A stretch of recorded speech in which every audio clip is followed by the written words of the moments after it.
Bienvenido a un recorrido por uno de los casos más escalofriantes de la historia documentada, que tuvo lugar en la zona rural de Pensilvania.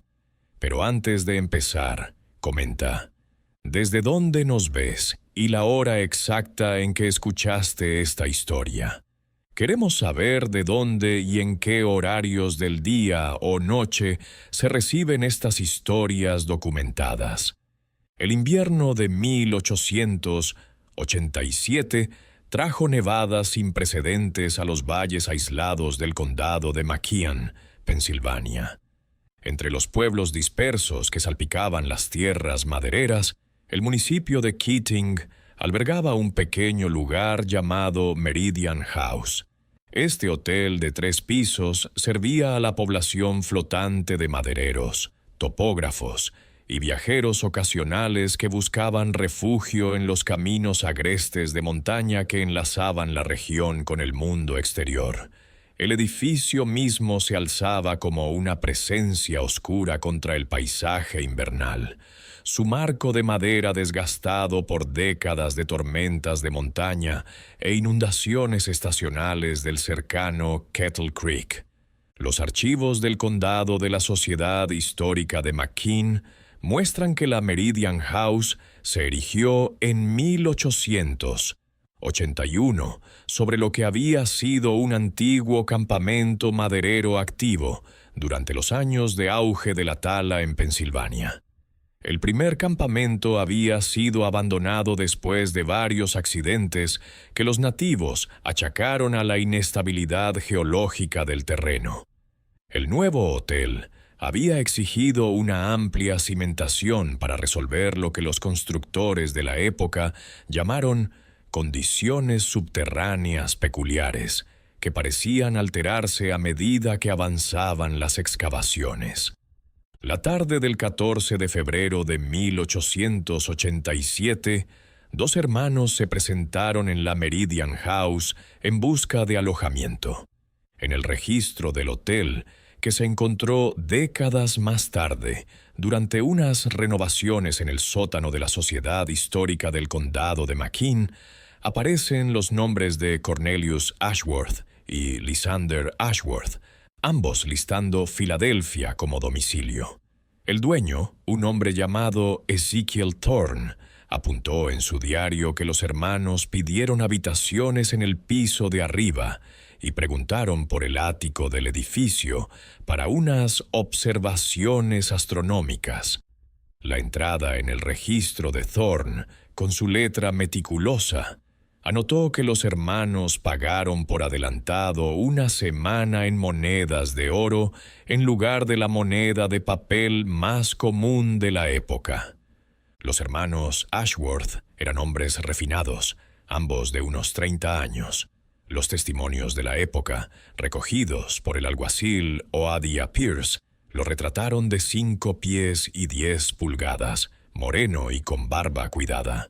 Se movía con el aire de alguien acostumbrado a los círculos académicos o profesionales, y hablaba con lo que algunos testigos calificaron de un acento oriental, refinado que indicaba una alta educación. Lysander, el más reservado de los dos, Thorne, era un poco más bajo que su hermano y tenía las manos encallecidas y el aire de alguien acostumbrado al trabajo manual. Su ropa, aunque limpia y digna, mostraba las marcas de largos viajes por lugares agrestes. Cornelius cargaba un maletín de cuero lleno de lo que parecían ser herramientas y mapas de topografía. El personal del hotel, que presenció lo que traían los hermanos al llegar, notó varios instrumentos de latón de aspecto extraño y unos papeles enrollados que parecían mapas topográficos de la zona. La exactitud y la finura de tales instrumentos indicaban que los hermanos se dedicaban a algo más que a una simple observación o a un trabajo científico amateur. El comportamiento de Lysander llamó la atención del personal del hotel y de otros huéspedes. Se mantuvo mayormente en silencio en su pequeña interacción con el personal del hotel. aunque algunos luego recordaron que revisaba un reloj de bolsillo y parecía obsesionado con los pisos más altos del hotel. En la cena, en el comedor del hotel, otros huéspedes notaron que Lysander se ausentaba con frecuencia para ir afuera a verificar el clima, pero en realidad para inspeccionar con detenimiento la estructura exterior del edificio y los alrededores. Informes contemporáneos de la época indican que los hermanos habían estado viajando por los bosques de Pensilvania durante semanas, preguntando por parcelas de tierra y derechos minerales en las áreas aisladas que bordeaban el Bosque Nacional Allegheny. Una carta encontrada en 1962 durante la demolición de Kemp's General Store en la cercana Austin arroja luz sobre lo que estaba haciendo en ese momento. La misiva, dirigida a un socio comercial al que solo se conoce como J. Morrison en Filadelfia, escrita con la característica letra de Cornelius y optimista sobre lo que llamó desarrollos prometedores en los territorios de Highland. La misiva, resguardada en los archivos de la Sociedad Histórica de Pensilvania, revela algunos fragmentos que insinúan la verdadera razón por la que los hermanos se aventuraron en la zona. Cornelius escribió: «Las formaciones geológicas que hemos descubierto superan nuestras expectativas más optimistas. El sustrato calcáreo está totalmente cavitado de forma natural, con múltiples puntos de acceso susceptibles de alojar nuestras futuras instalaciones. Los habitantes locales no conocen el valor de sus tierras, y hay muchas parcelas que se pueden negociar con intermediarios». Otros extractos de la misiva revelan que los hermanos habían estado estudiando la zona de forma regular durante al menos 2 meses antes de llegar a la Meridian House. Al parecer, habían desarrollado una red local que les informaba sobre la propiedad de la tierra, antiguas explotaciones mineras y rasgos geológicos que sugirieran la presencia de depósitos de mineral. La misiva habla de conversaciones fructíferas con gente del condado acerca de las tierras disponibles y de acuerdos iniciales con ciertos terratenientes que desconocen nuestros verdaderos propósitos. La Meridian House se encontraba en una ubicación local que la hacía perfecta para los propósitos de los hermanos. Edificada en 1881 sobre un antiguo campamento maderero, la casa contaba con un amplio ático que funcionaba como guardamuebles para las pertenencias estacionales de varios profesionales itinerantes. La cercanía del edificio a vías de transporte facilitaba la entrada y salida sin llamar la atención de vecinos curiosos o autoridades de ronda. En el tercer piso del hotel no había más que 4 habitaciones, numeradas del 5 al 8, y al ático se llegaba por una escalera estrecha que subía a una gran cámara diáfana bajo el tejado a 2 aguas. Esta cámara tenía unos 40 pies de largo por 20 de ancho, con el techo inclinado siguiendo la forma del tejado.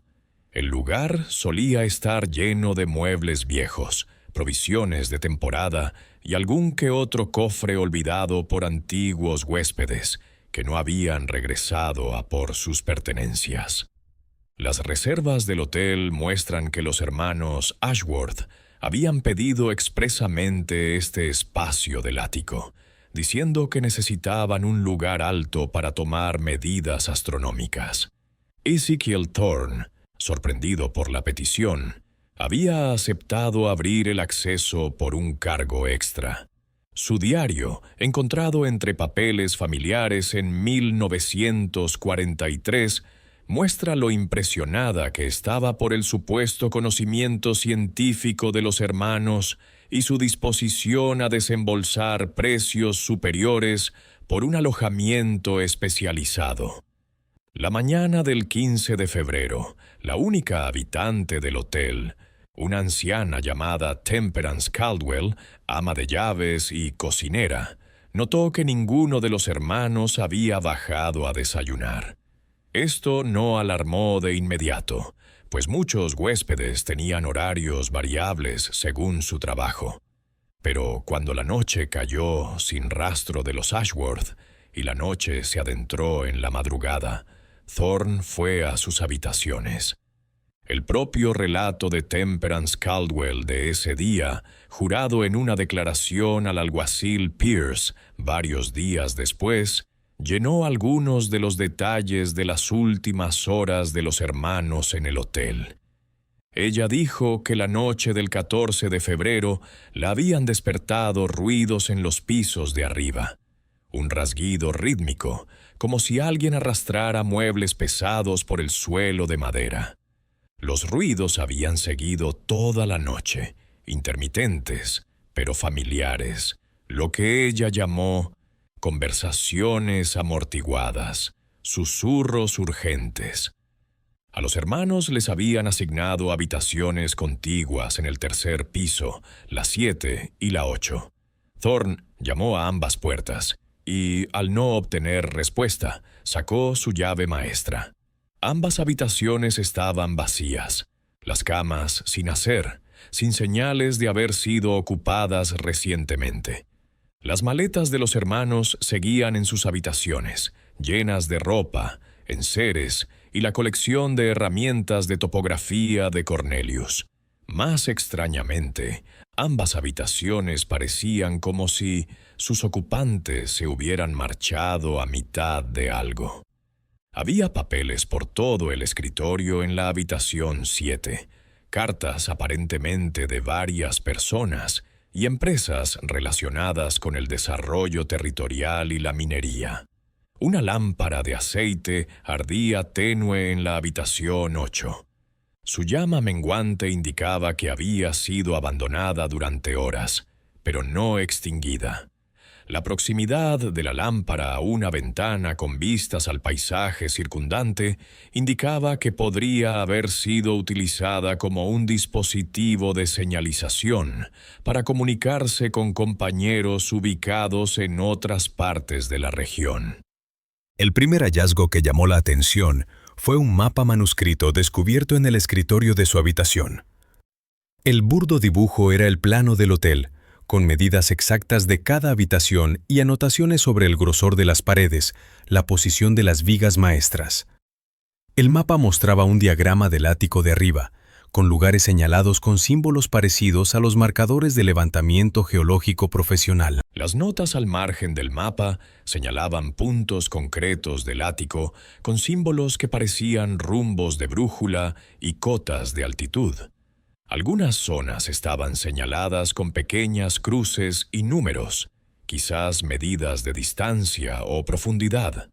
La pared este del ático estaba señalada especialmente, con lo que parecían ser planos estructurales que mostraban los cimientos del edificio y las formaciones geológicas debajo.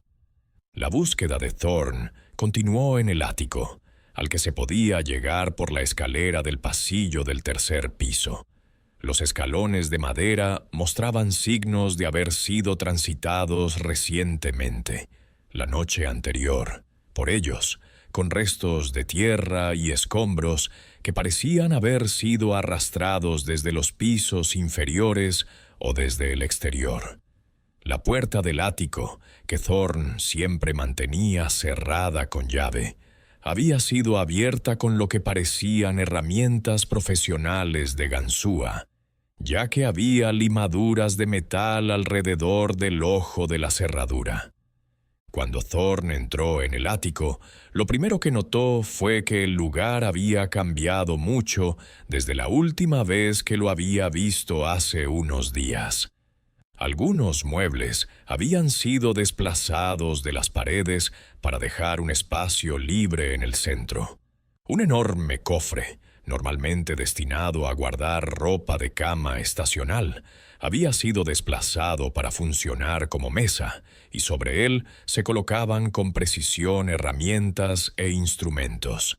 El piso de madera estaba cubierto de rasguños, y lo que parecían ser marcas de herramientas cerca de la pared este.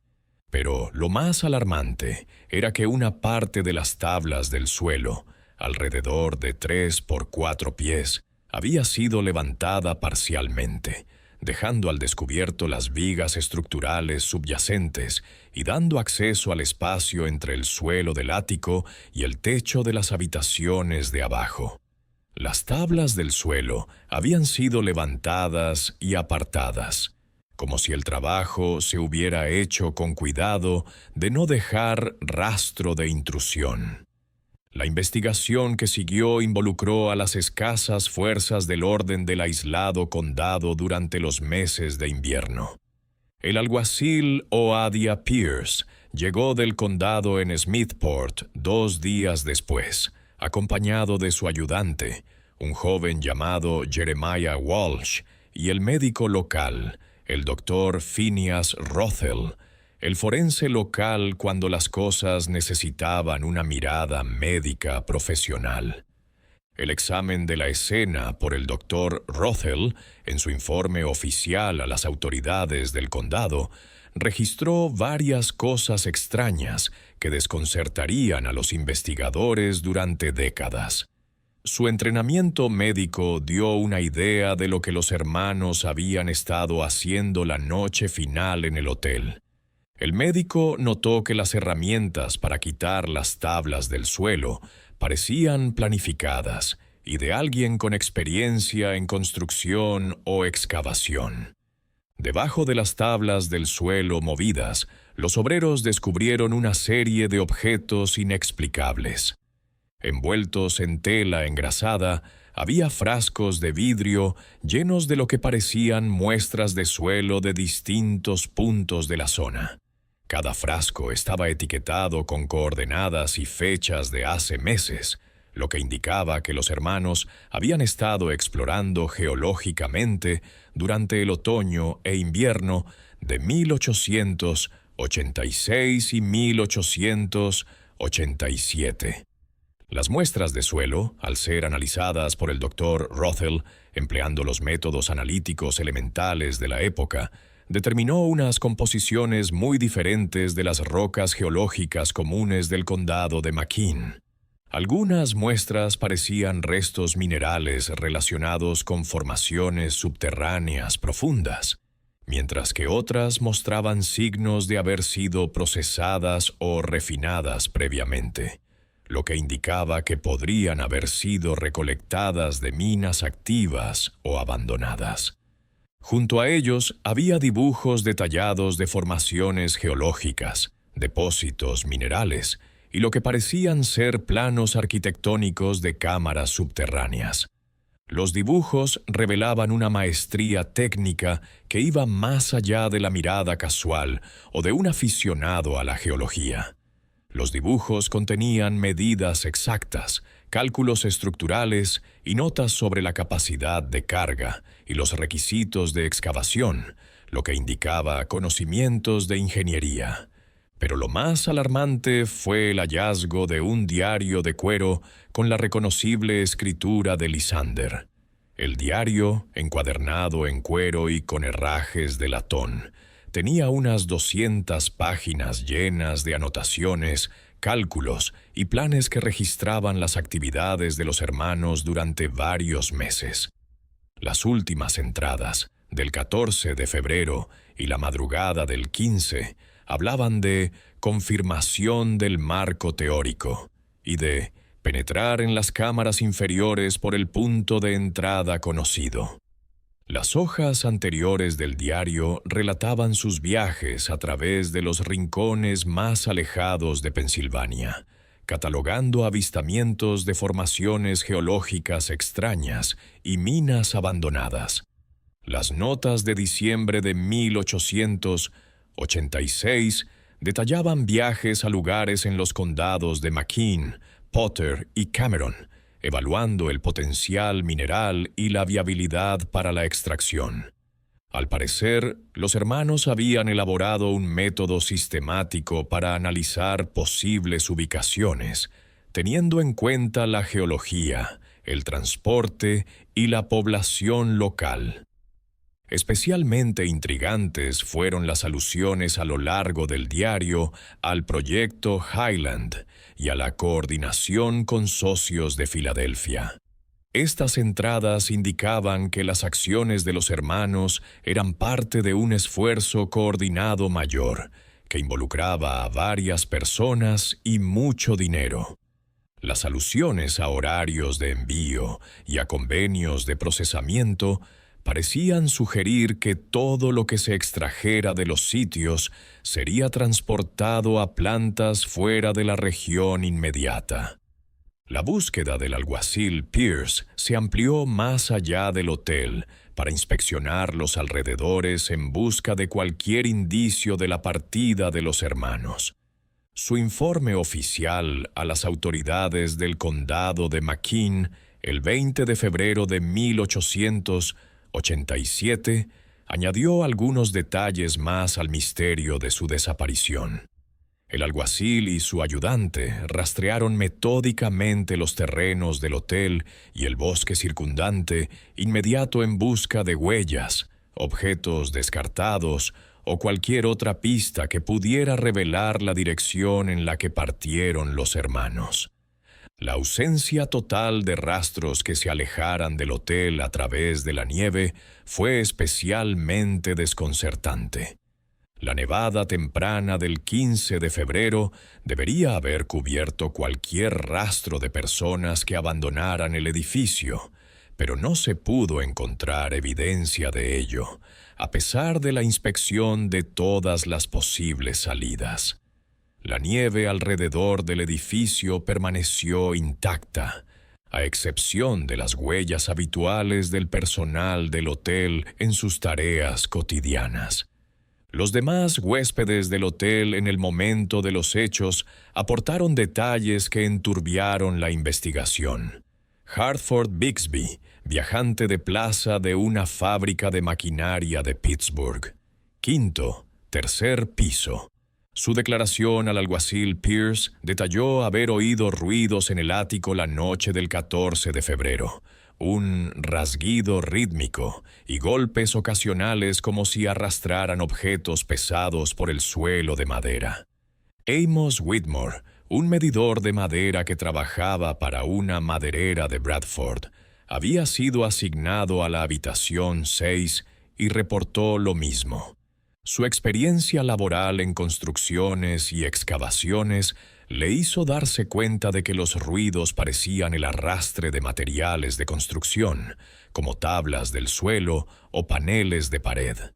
Whitmore dijo que los ruidos seguían un patrón como de un trabajo constante y cuidadoso, no como algo al azar o apresurado. Ambos huéspedes dijeron que los ruidos del ático habían continuado intermitentemente toda la noche, momentos de actividad seguidos de silencio. El patrón indicaba que varias personas trabajaban en ello, aunando esfuerzos para realizar determinadas tareas en las horas nocturnas que tenían disponibles. Las autoridades locales peinaron la naturaleza circundante, especialmente la red de pozos mineros abandonados y caminos madereros que surcaban la montaña. La búsqueda, liderada por el alguacil Pierce y casi 30 voluntarios de los pueblos cercanos, continuó durante 10 días a través del empeoramiento del clima que hacía peligroso y agotador moverse por el bosque. Los voluntarios contaban con madereros locales acostumbrados a moverse por el terreno y antiguos mineros que conocían las antiguas minas abandonadas que salpicaban la zona. Su experiencia combinada de rastreo y supervivencia en la naturaleza debería haber sido suficiente para encontrar cualquier rastro de los hermanos desaparecidos si hubieran salido del hotel por medios regulares. No se encontró nada de los hermanos Ashworth en la búsqueda exhaustiva, ni rastro de hacia dónde podrían haber ido. Los equipos de búsqueda revisaron todas las cabañas abandonadas, pozos mineros y cuevas naturales que pudieran haber ofrecido refugio temporal a personas que transitaban por la zona durante el invierno. Algunos lugares parecían haber sido habitados recientemente, pero nada podía atribuirse con certeza a los hermanos desaparecidos. La investigación se expandió cuando el doctor Rothel, intrigado por las muestras geológicas del desván del hotel, llamó a colegas del Departamento de Ciencias de la Tierra de la Universidad de Pensilvania. En su carta del 25 de febrero de 1887, detallaba las extrañas asociaciones minerales encontradas en las muestras de suelo y solicitaba un análisis profesional utilizando el equipo de laboratorio de la universidad. La respuesta del profesor Aldrich Pitton, del Departamento de Geología de la universidad, a principios de marzo, confirmó horriblemente las primeras conclusiones del doctor Rothel. Las muestras de suelo revelaron la presencia de minerales que suelen encontrarse en cuevas profundas y manantiales subterráneos, lo que indicaba que los hermanos habían estado explorando formaciones subterráneas en lugar de estudiando geología de superficie. El análisis del profesor Pitton encontró varias sustancias minerales que no se conocían por encontrarse de forma natural en las rocas geológicas registradas del condado de McKean. La presencia de estos materiales indicaba que las muestras se habían recogido en afloramientos subterráneos que alcanzaban distintos niveles geológicos, probablemente a través de cuevas naturales o excavaciones artificiales que se adentraban a gran profundidad bajo tierra. Este hallazgo reavivó la especulación sobre la historia geológica del área y la posibilidad de que los hermanos Ashworth hubieran tropezado con sistemas de cuevas o depósitos minerales desconocidos. El condado de McKean estaba lleno de cuevas naturales y viejos pozos mineros abandonados, restos de antiguas viviendas nativas americanas y de operaciones mineras europeas más recientes que habían extraído mineral de hierro y otros minerales a mediados del siglo XIX. Algunos lugareños dijeron que el sitio de la Meridian House se había seleccionado por los manantiales subterráneos que aseguraban un suministro de agua constante para el hotel. El pozo del edificio, perforado en la construcción original en 1881, había interceptado varias corrientes subterráneas y se habían empleado técnicas especializadas para asegurar un suministro adecuado de agua y evitar la contaminación del drenaje superficial. El enigma se intensificó cuando los investigadores que revisaban el diario de los hermanos tropezaron con menciones de correspondencia con instituciones académicas en Filadelfia y Nueva York. Las cartas encontradas en los archivos de la Academia de Ciencias Naturales revelaron que Cornelius Ashworth había estado investigando informes de fenómenos geológicos extraños en áreas aisladas de Pensilvania, buscando puntos de acceso a vastos sistemas subterráneos. Estas cartas, escritas entre octubre de 1886 y enero de 1887, revelaron que Cornelius había estado en correspondencia regular con geólogos consagrados y había recibido aliento para sus estudios de autoridades académicas. El profesor Edmund Blackstone de la Academia había notado: sus descripciones de formaciones minerales subterráneas en el área de McKean concuerdan con lo que cabría esperar, basándose en nuestra comprensión actual de la historia geológica de los Apalaches. Le aliento a que continúe documentando y enviando más especímenes cuando tenga la oportunidad. Los registros escolares indican que ambos hermanos habían asistido a la Universidad de Pensilvania a fines de la década de 1870. Allí estudiaron geología e ingeniería, respectivamente. Cornelius había escrito algunos artículos para la revista científica de la universidad sobre sistemas de aguas subterráneas, y Lysander se había centrado en ingeniería de minas y análisis estructural de proyectos subterráneos. Su experiencia combinada indicaba una preparación y planificación que parecían contradecir la naturaleza aparentemente espontánea de su desaparición. Las cualificaciones académicas de los hermanos se confirmaron con expedientes universitarios que mostraban un rendimiento excepcional en cursos de nivel avanzado y participación en proyectos de investigación que exploraban la conexión entre las propiedades geológicas de la superficie y los sistemas de cuevas subterráneos. Sus profesores habían observado su interés por las aplicaciones prácticas del conocimiento geológico para la explotación de minerales y construcciones subterráneas. La búsqueda se detuvo en la primavera de 1887, cuando las autoridades del condado decidieron que los hermanos probablemente se habían perdido en el bosque y habían muerto por exposición o accidente. La decisión oficial se basó en la falta de evidencia plausible de juego sucio y la suposición de que personas no familiarizadas con el terreno local podrían haberse desorientado fácilmente en condiciones invernales. Pero el caso permaneció abierto en los archivos del alguacil Pierce, quien continuó recibiendo informes esporádicos de actividad extraña cerca de la Meridian House en los meses siguientes.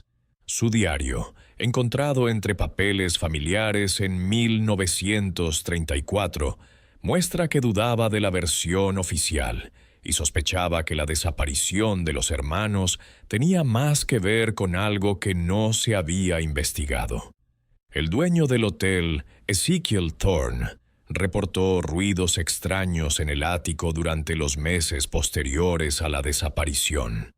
Los huéspedes se quejaban de ruidos en los pisos superiores, ruidos de arrastre o excavación que se producían por la noche.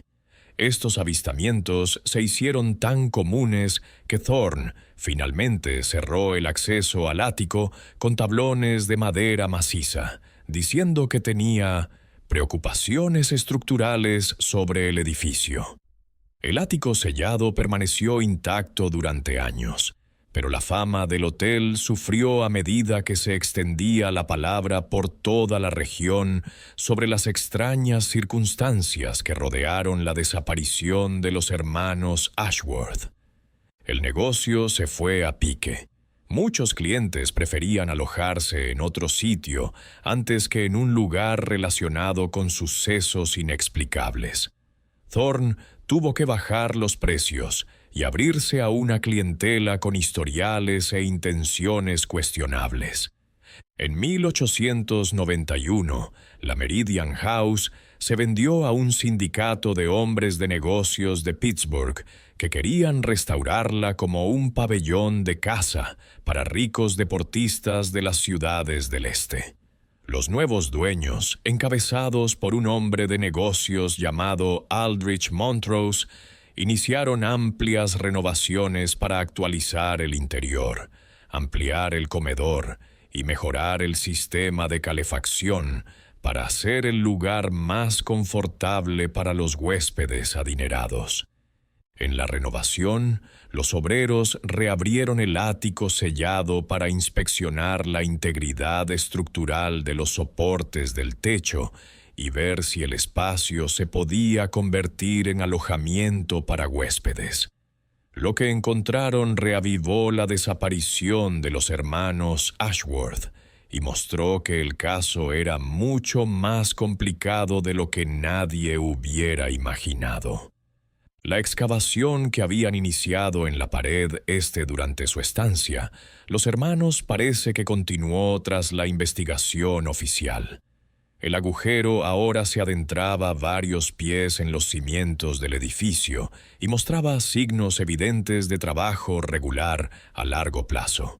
La excavación mostró métodos expertos y atención a la seguridad estructural, lo que indicaba que quienquiera que hubiera reanudado la labor tenía conocimientos de ingeniería.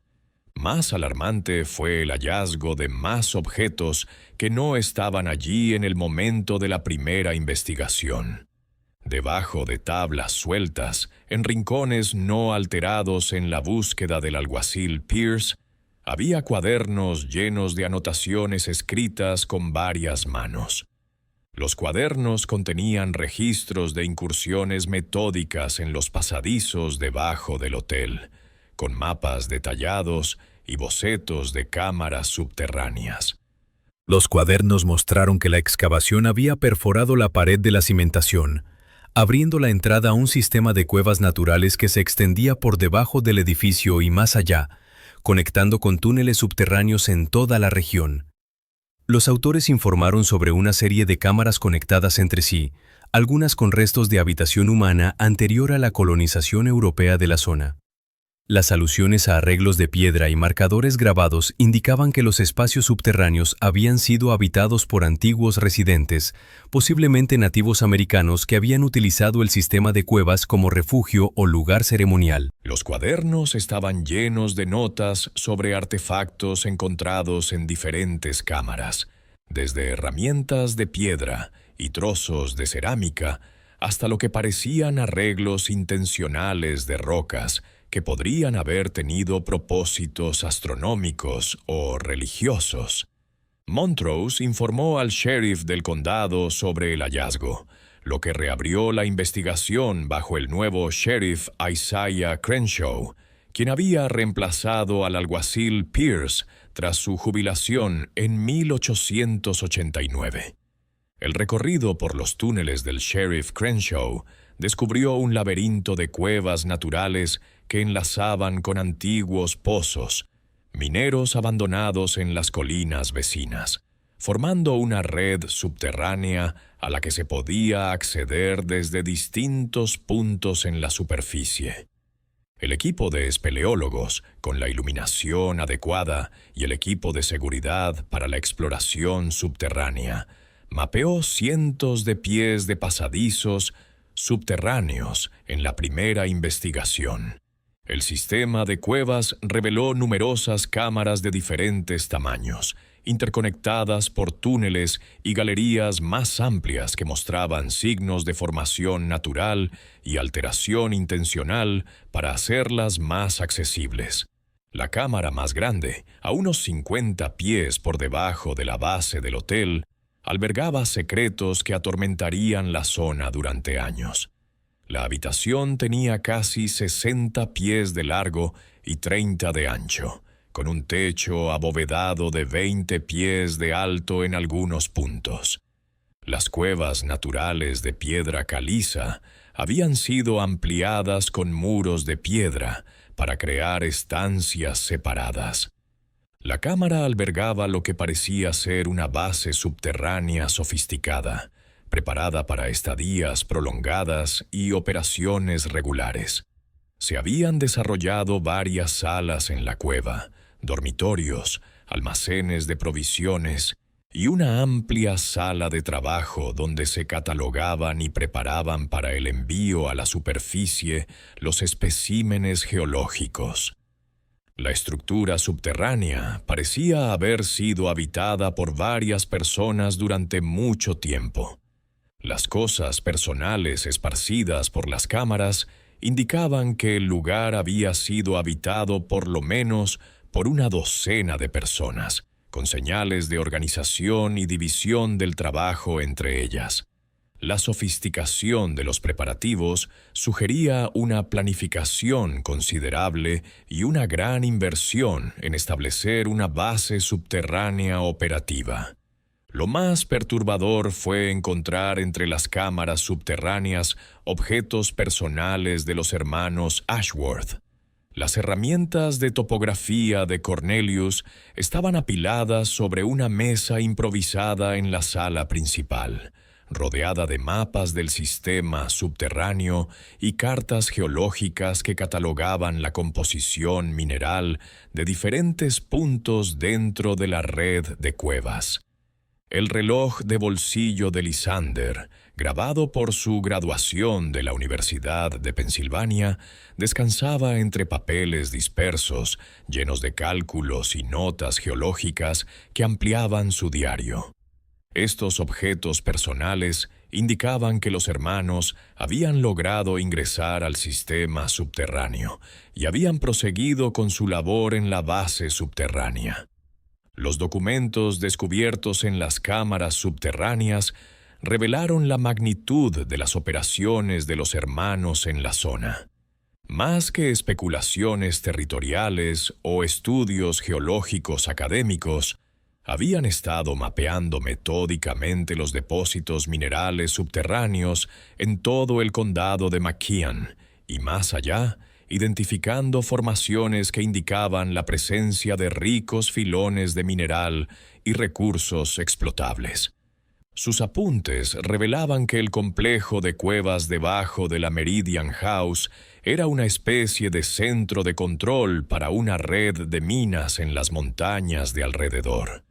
La red subterránea ofrecía pasajes secretos de transporte que permitían mover personal y material sin ser detectado por las autoridades de la superficie o los curiosos locales.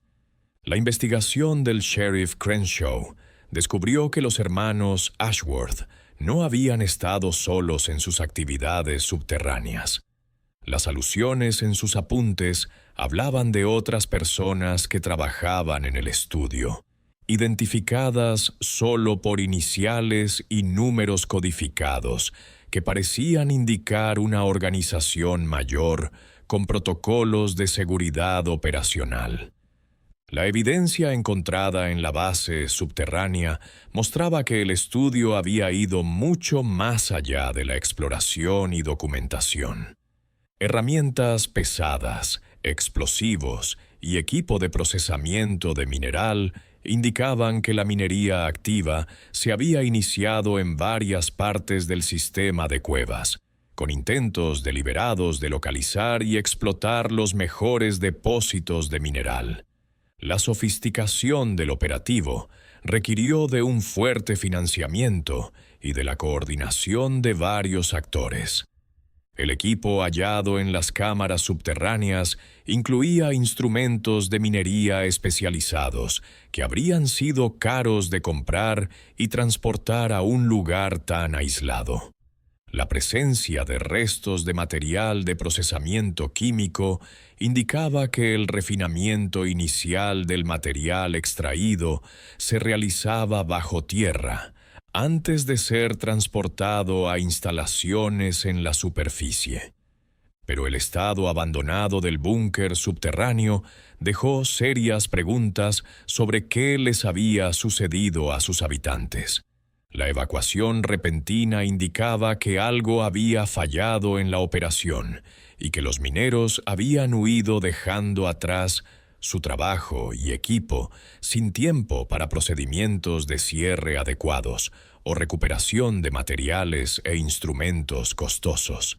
Las señales de inestabilidad estructural en ciertas áreas revelaban que las actividades mineras habrían debilitado el sistema subterráneo, generando situaciones inseguras para cualquiera que trabajara en las cámaras. Las zonas parcialmente derrumbadas y las rocas inestables indicaban que la explotación se había realizado sin tener en cuenta la seguridad geológica. La búsqueda se expandió para cubrir antiguas reclamaciones mineras abandonadas y registros de propiedad en toda la zona. Los registros del condado mostraron que varias parcelas habían sido adquiridas a través de testaferros en los meses anteriores a la llegada de los hermanos Ashworth a la Meridian House, lo que indicaba un esfuerzo deliberado por asegurar los derechos minerales sin llamar la atención sobre las operaciones planificadas. Los compradores habían utilizado múltiples nombres corporativos y abogados para hacer tratos, pero los registros financieros finalmente siguieron el dinero hasta un grupo de inversores de Filadelfia, con lazos con empresas mineras existentes y comerciantes de minerales. El modelo indicaba que las actividades del condado de McKean eran parte de una mayor empresa comercial rica en dinero y organización. Este hallazgo relacionó a los hermanos desaparecidos con una cadena de personas que participaban en minas especulativas por toda Pensilvania rural después de la Guerra Civil. El plan implicaba identificar y mapear sistemáticamente depósitos minerales potenciales, asegurar los derechos de tierra necesarios a través de intermediarios y establecer operaciones mineras temporales utilizando instalaciones móviles a las que se accedía a través de cuevas naturales y antiguas minas abandonadas. La explicación aclaró la obsesión de los hermanos con la Meridian House y su conocimiento de sus estructuras. La cercanía del hotel a los túneles de paso facilitó el acceso a los túneles, al tiempo que conservaba la fachada de un negocio legítimo.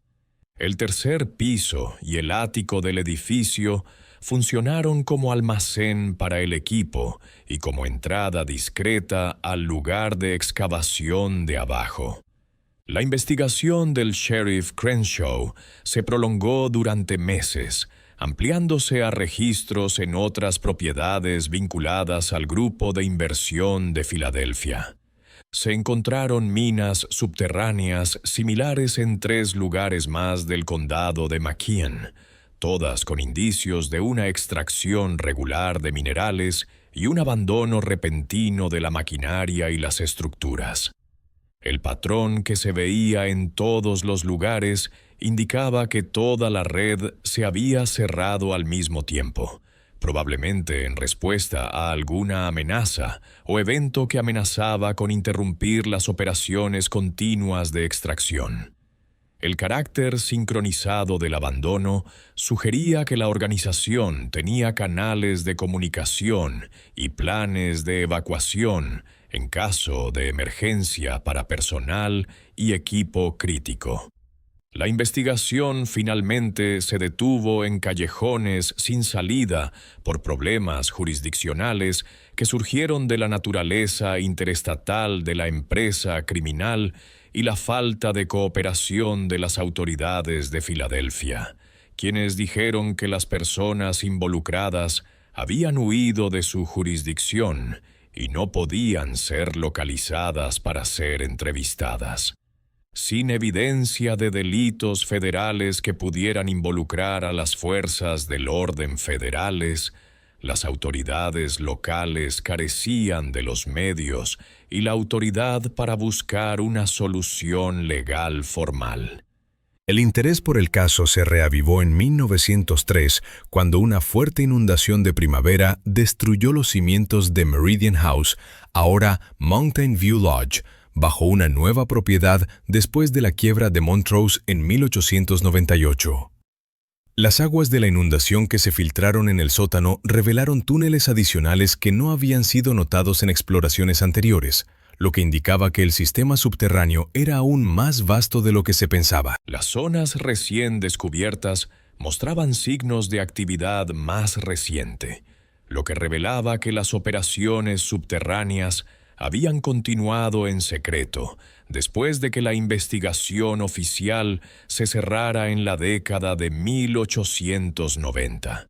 Los obreros hallaron maquinaria moderna de finales de 1890 y principios de 1900 y papeles que mostraban que las labores mineras se habían reanudado bajo distintas formas de organización y personal.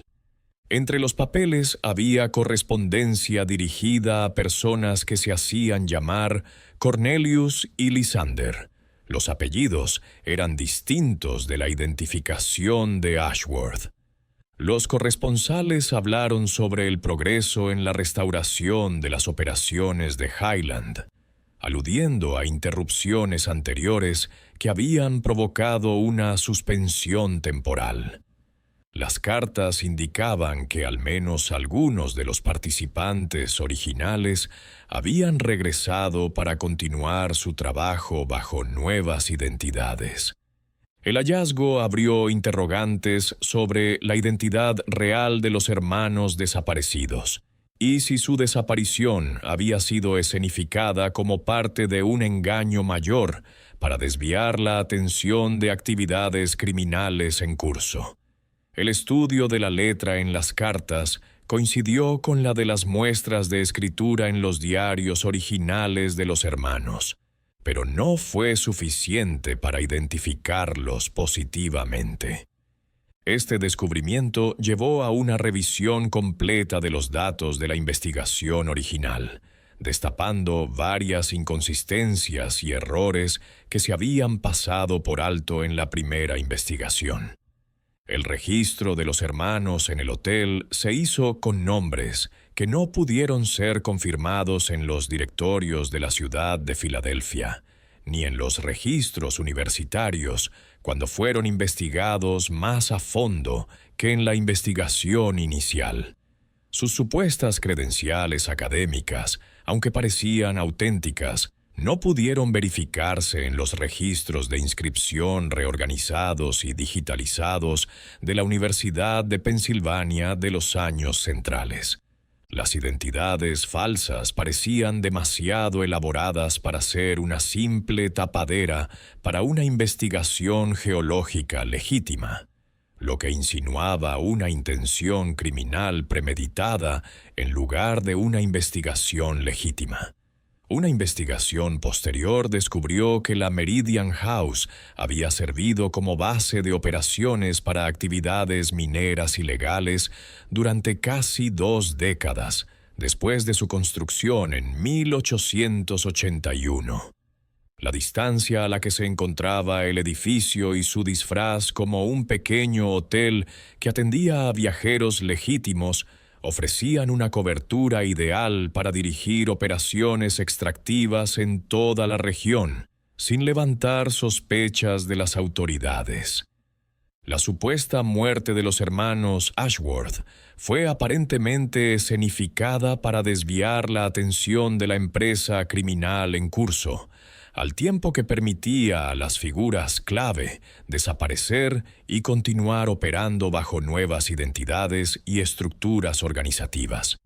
El complejo engaño reveló una planificación sofisticada y un conocimiento profundo de los límites de la aplicación de la ley en áreas remotas.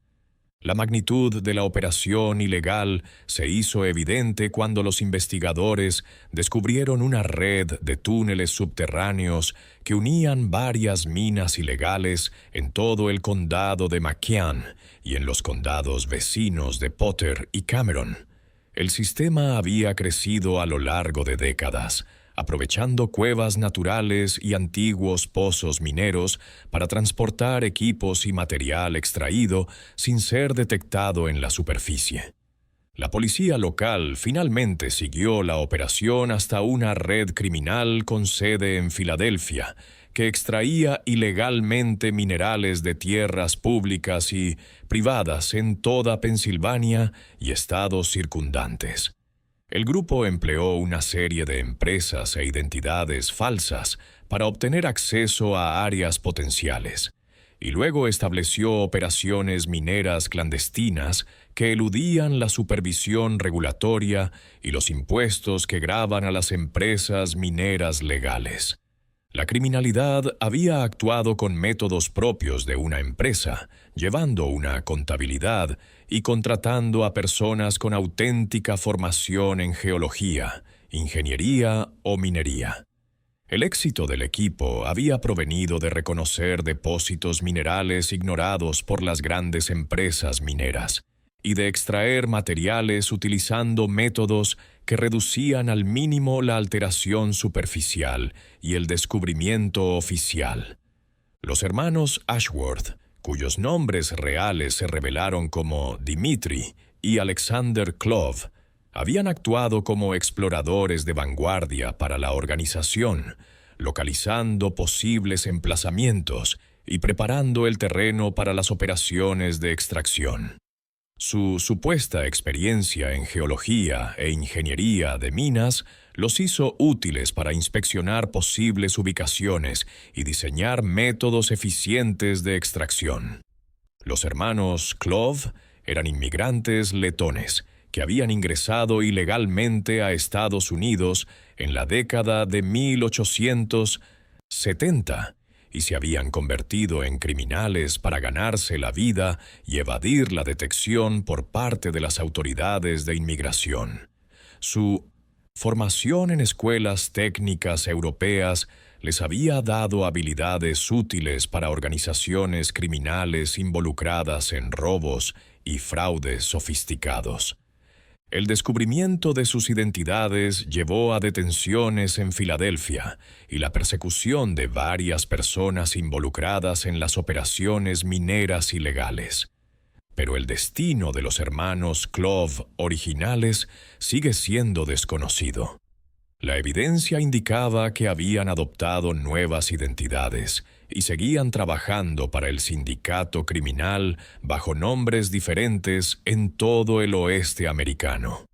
El caso se cerró formalmente en 1908, cuando un incendio destruyó gran parte de las pruebas que quedaban en el sótano del juzgado del condado de McKean.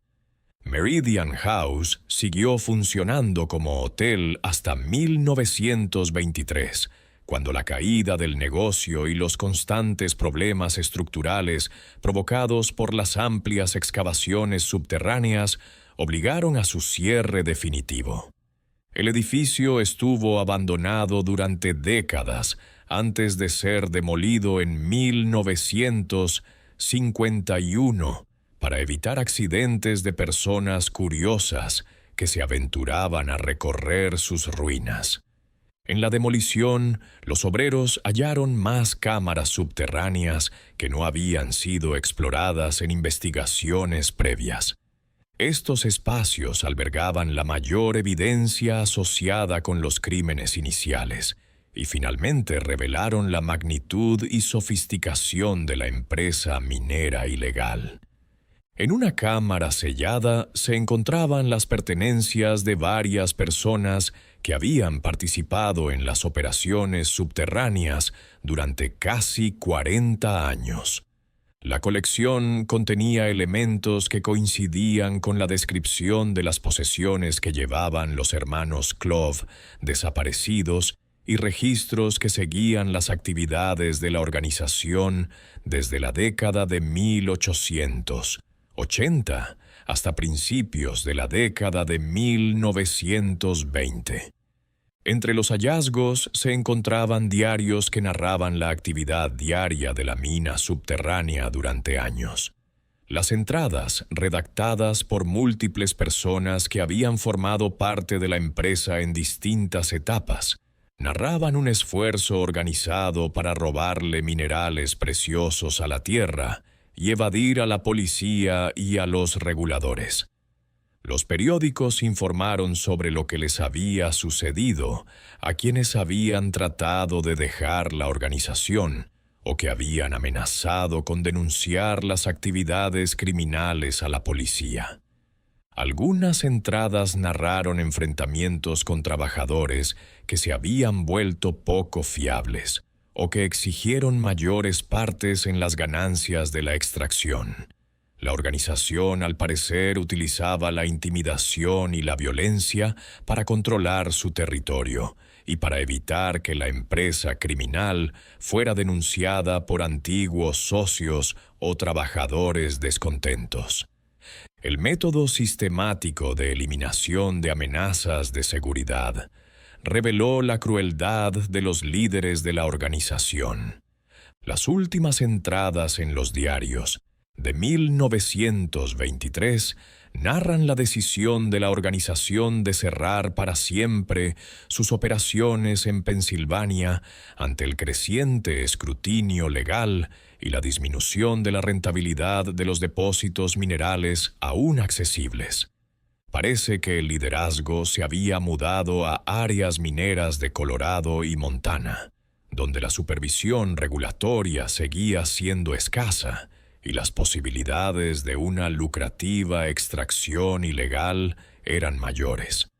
El caso se consideró resuelto en 1962, cuando el FBI liberó archivos de una investigación de décadas sobre crimen organizado en la industria minera en todo el oeste de Estados Unidos.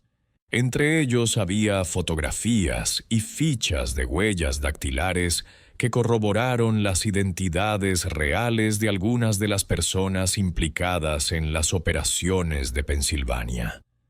La investigación federal descubrió que se habían producido operaciones mineras ilegales similares en otros estados, con cientos de personas implicadas y millones de dólares en beneficios ilegales generados a lo largo de más de 50 años. Las minas de Pensilvania habían sido un modelo para las empresas criminales mineras en otras áreas, donde el aislamiento y la falta de aplicación de la ley crearon oportunidades para el robo organizado de recursos. Los daños ambientales de la minería sin control dejaron cicatrices permanentes en los sistemas acuíferos y bosques del condado de McKean. La descarga de los procesos químicos había contaminado las aguas subterráneas y había reducido la vida piscícola en varias cuencas. El desastre ambiental fue un recordatorio de los costos a largo plazo de la explotación criminal de los recursos naturales.